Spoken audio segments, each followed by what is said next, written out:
आज हम जिस टॉपिक पे बात करने जा रहे हैं वो है कनकेव कन्वेक्स रूल। और ये हमारे पास मैनुअल थेरेपी में एक बहुत ही इंपॉर्टेंट रूल है, ठीक है, जिसकी बेसिस पे हम लोग डिसाइड करते हैं कि हमारा ट्रीटमेंट प्लान जो होगा उसकी डायरेक्शन क्या होगी।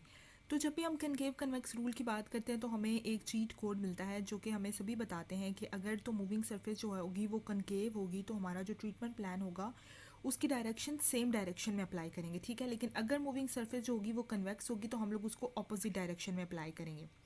अब ये तो समझ में आ जाता है कि ये एक चीट कोड है और कनकेव कन्वेक्स रूल को मेमोराइज करने के लिए तो ये आसान है कि हमें याद रखने के लिए कि कनकेव अगर मूव कर रहा होगा तो डायरेक्शन सेम होगी और अगर कन्वेक्स होगा तो ऑपोजिट होगा। लेकिन हमें ये कैसे पता चलेगा कि हमारा जो जॉइंट है उसमें कनकेव सरफेस मूव करी है या कन्वेक्स मूव करी है।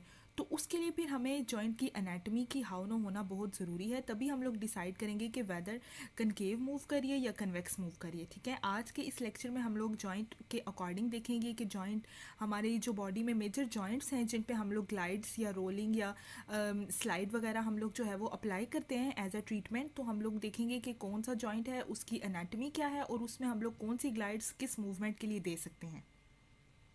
स्टार्ट करते हैं शोल्डर जॉइंट से। शोल्डर जॉइंट की एनाटॉमी की अगर हम बात करें, ठीक है, तो हमारे पास शोल्डर जॉइंट कैसे बनता है। स्कैपुला का ग्लिनॉइड फोसा होगा और ह्यूमरल हेड होगा, ठीक है, और ये एक बॉल एंड सॉकेट जॉइंट है। अब देखना ये है कि ग्लिनॉइड फोसा जो है वो कनकेव होता है और ह्यूमरल हेड जो होता है हमारे पास वो क्या होता है, कन्वेक्स होता है। और यहाँ पे जो मूवमेंट हो रही होती है वो कौन